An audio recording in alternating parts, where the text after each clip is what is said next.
Yo les postos, c'est Sacha, bienvenue dans cette nouvelle vidéo Mercato et actualité du football. Et avant de commencer cette vidéo est sponsorisée par le site de maillots en ligne Champions 11. Vous avez tous les maillots que vous voulez à moindre coût. Vous avez en plus de ça moins 5% avec le code promo Sacha10.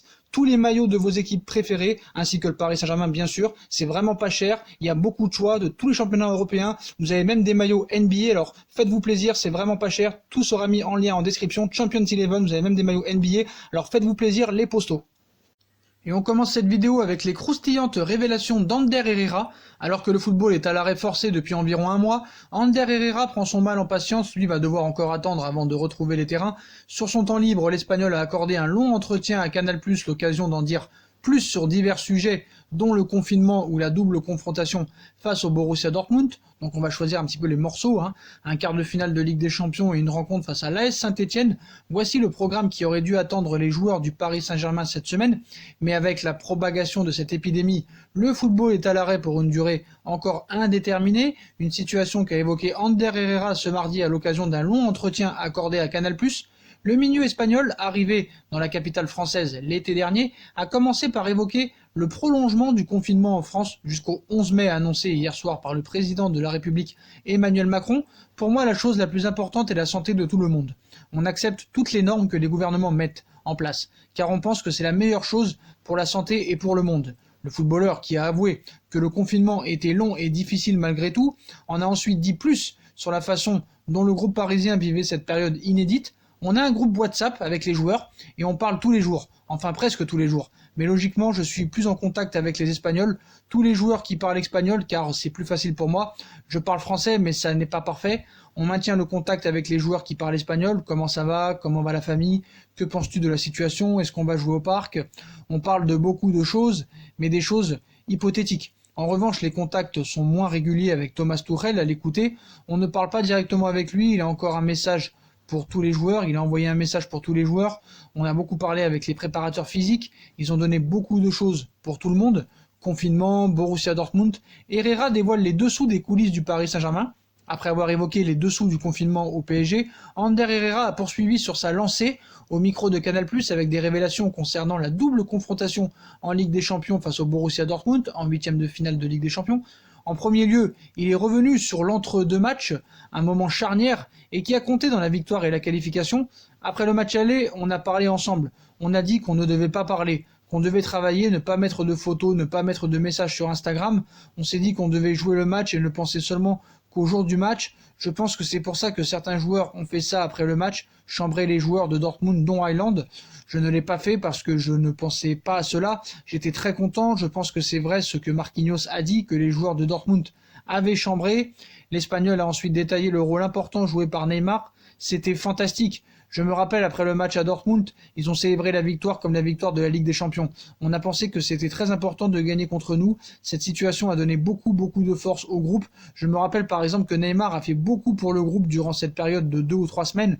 On a décrété l'union sacrée chez Neymar.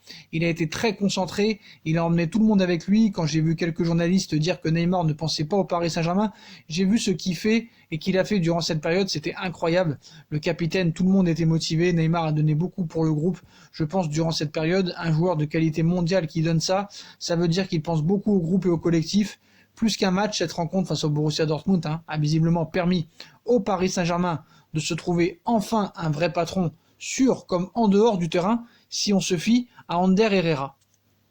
D'ailleurs, Neymar, c'est de lui que va s'agir maintenant. Andy Delors calme le jeu avec Neymar. Récemment, Andy Delors et plusieurs joueurs du PSG, dont Leandro Paredes et Neymar, se sont chauffés à l'occasion de rencontres entre le Paris Saint-Germain et le MHSC. Derrière, l'attaquant montpelliérain s'en était notamment pris au milieu de terrain argentin sur RMC Sport. Je parle un peu, je me chauffe un peu avec Neymar, et lui, Paredes, il vient comme si c'était son garde du corps. Il parle, il insulte, il a insulté tout le monde quand il est rentré. Je ne comprends pas le mec. C'est pour ça que je vais lui demander qui c'était. C'est quand même un grand joueur, mais ce n'est pas Neymar ou Mbappé, avait-il expliqué. En revanche, il ne semble pas vraiment en vouloir à l'attaquant brésilien. Il cite « Avec son petit pont, il m'a tué. Dans ma tête, je me suis dit « Oh le bâtard, mais moi j'aime bien, ça me fait rire. » Et je sais qu'au fond, il est comme moi. C'est un bon mec au final, a lancé l'attaquant algérien dans un live organisé par l'équipe sur Instagram.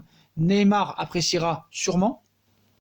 D'ailleurs, Neymar peut revenir à Paris. Les différentes règles de confinement adoptées dans le monde créent quelques casse-têtes aux clubs de football, et pour cause, ces derniers ont vu leurs joueurs s'éparpiller un peu partout dans le monde. C'est le cas du Paris Saint-Germain, notamment avec de nombreux joueurs partis sur le continent sud-américain, mais les informations dévoilées par le Parisien sont plutôt rassurantes pour le club de la capitale, puisque Neymar peut revenir en France quand il le souhaite. Il remplit ainsi les conditions nécessaires, à savoir être domicilié en France et avoir une carte de séjour valable, et n'aurait qu'à trouver un vol. Une bonne nouvelle dans l'optique d'un retour à l'entraînement dans les prochaines semaines, et qui devrait logiquement aussi s'appliquer aux autres étrangers du club. En Italie, la Juventus a par exemple déjà commencé à rapatrier ses 9 joueurs qui avaient quitté Turin pour le confinement. On enchaîne avec le dossier Mauro Icardi. Le Paris Saint-Germain pourrait demander une ristourne pour Mauro Icardi. Les dernières informations parues en France et en Italie étaient plutôt très claires. Le Paris Saint-Germain souhaite conserver son attaquant Mauro Icardi, prêté par l'Inter de Milan, et ce même si sa relation avec Thomas Tuchel serait loin d'être au beau fixe. Comme Thomas Tuchel ne sera sans doute plus entraîneur du Paris Saint-Germain la saison prochaine, Icardi en soi sera très content de signer ce nouveau contrat, mais la Juventus suivrait toujours ce dossier de très près, alors que les intentions du clan Icardi restent, elles, encore un peu floues, et le journaliste Gianluca Di Marzio en a dit un peu plus sur Sky Sport Italia. Selon lui, le club francilien souhaite bien conserver l'attaquant argentin, mais pourrait demander un rabais du prix à payer, estimé entre 65 et 70 millions d'euros au club milanais. Ce dernier pourrait accepter. Affaire à suivre donc, ce serait quand même une bonne nouvelle pour le Paris Saint-Germain. Nouvelle piste pour le Paris Saint-Germain, Leonardo aimerait bien faire venir Amari Traoré. Depuis plusieurs années, le poste de latéral droit ne trouve pas vraiment preneur au Paris Saint-Germain. Actuel titulaire du poste, Thomas Meunier arrive en fin de contrat et n'a pas spécialement convaincu. Voulant renforcer l'équipe francilienne, Leonardo serait particulièrement séduit par le profil d'Amari Traoré. Christophe Jallet, Van der Wiel, Serge Aurier, Dani Alves, Thomas Meunier ont pour point commun d'avoir joué latéral droit au Paris Saint-Germain sous l'ère QSI.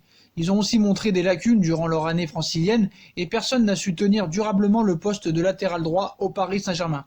Cette situation à laquelle on additionne la fin de contrat de Thomas Meunier à l'issue de la saison pousse donc le directeur sportif Leonardo à étudier des pistes pour renforcer un secteur qui n'a jamais vraiment trouvé de solution fiable sur la durée. Cet été, on pourrait donc assister à une arrivée à ce poste et les dernières informations de l'équipe vont dans ce sens. Selon le quotidien français, le Paris Saint-Germain aurait coché le nom du Rennais Amari Traoré, âgé de 28 ans. Le Malien est un habitué du championnat de France et reste sur 3 saisons pleines avec le club breton, 1 but et 5 passes décisifs en 35 matchs cette saison, avec qui il a gagné la dernière finale de Coupe de France contre le Paris Saint-Germain. Arrivant en fin de contrat en juin 2021 avec le Stade Rennais, le natif de Bamako se présente alors comme une belle opportunité à bas coût pour le Paris Saint-Germain. Mais la priorité numéro 1 à ce poste reste bien Adam Maruzic, latéral droit de la Lazio de Rome. Le PSG travaille aussi sur Adam Maruzic en priorité. Hésitant à prolonger l'aventure avec l'équipe de Julien Stéphan, il se verrait ainsi offrir l'opportunité de rejoindre une grosse écurie. Pour ce qui est du statut, son entourage a été informé qu'Amari Traoré arriverait en tant que numéro 2, voire numéro 1 bis, avec malgré tout une garantie de temps de jeu, avec le probable départ de Thomas Meunier et seulement Colin Dagba comme spécialiste à ce poste. Les opportunités pour jouer avec le Paris Saint-Germain sont importantes. Pour autant, Thomas Tuchel aimerait accueillir 2 joueurs à ce poste et le club francilien a travaillé sur un autre dossier, sauf que Thomas Tuchel ne sera plus entraîneur du Paris Saint-Germain l'année prochaine normalement, donc il a vraiment pas trop son mot à dire.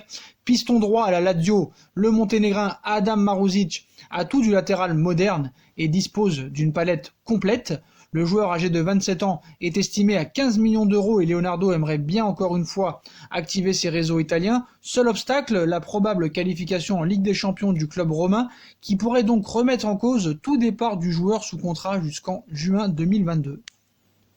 Et on passe au champion du monde français, attaquant du FC Barcelone, Antoine Griezmann.